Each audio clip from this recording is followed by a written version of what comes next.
Tara, dagdagan natin ang ating paninda ng pancake roll.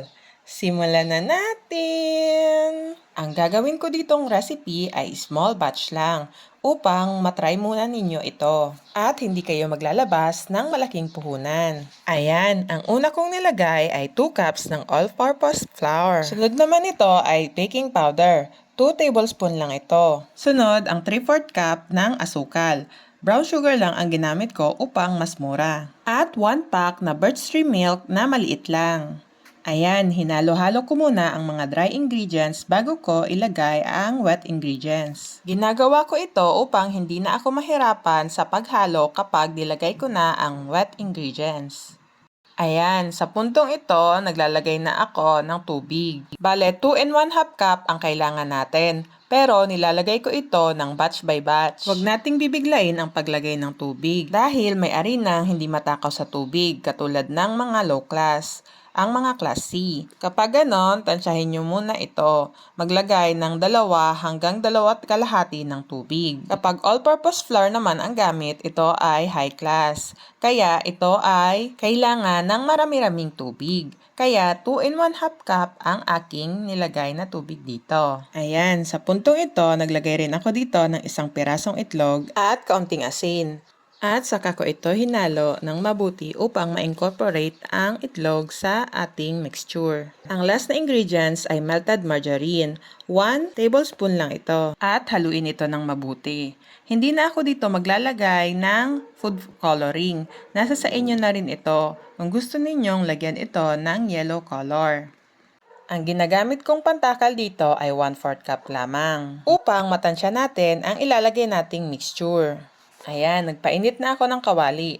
Mas magandang gumamit tayo dito ng nonstick pan upang hindi na natin kailangan maglagay ng mantika. At kung wala naman kayong nonstick pan, ay pwede naman tayong gumamit ng ordinaryong kawali. Sa first batch ay kailangan natin maglagay dito ng kaunting mantika. At sa mga susunod na batch ay hindi na kailangan maglagay ng mantika. Pero kapag dumikit na ang pancake sa ordinaryong pan ay kailangan na natin maglagay ulit ng mantika. Ayan, ang first batch ng pancake ay malapit ng maluto. Kapag nakita nyong medyo nagda-dry na ang bubbles nito sa ibabaw ay malapit na itong i-flip. Kailangan pala dito ay mahinang apoy lang upang hindi masunog ito. Ayan, kapag nabaliktad na ang pancake, nasa 30 seconds na lang ang aking pagluto ng other side. Dahil madali na lang itong iluto. Magtuloy-tuloy lang sa pagluto hanggang maubos ang lahat ng mixture. Mas maiging gumamit tayo ng pantakal katulad nitong 1/4 cup upang matatansya natin ang paglagay ng ating mixture sa kawali. Pwedeng mas malaki or mas maliit ang gagawin ninyong pantakal. Nakadepende rin ito sa inyo. Basta hindi kayo malulugi. Ayan, ito na ang aking mga naluto at kailangan na natin mag-arrange. Ang gamit kong filling ng aking pancake roll ay ang usual lang na margarine at asukal. Pwede rin kayo ditong maglagay ng ibang flavor katulad ng chocolate flavor, peanut butter, or milk chocolate. Pwede rin naman ang honey. Nakadepende ito sa customer kung ano ang request nila. At syempre, kailangan natin magdagdag ng presyo kapag nag-request sila ng ibang flavor. Ayan, yung nilalagay ko rito, ang kulay green ay dahon ng saging lamang upang marap ito at masabi na pancake roll ito. At inilagay ko ito sa styro. Ang gamit kong styro ay spaghetti styro lamang. 3 hanggang 4 na piraso ang kayang mailagay dito na pancake.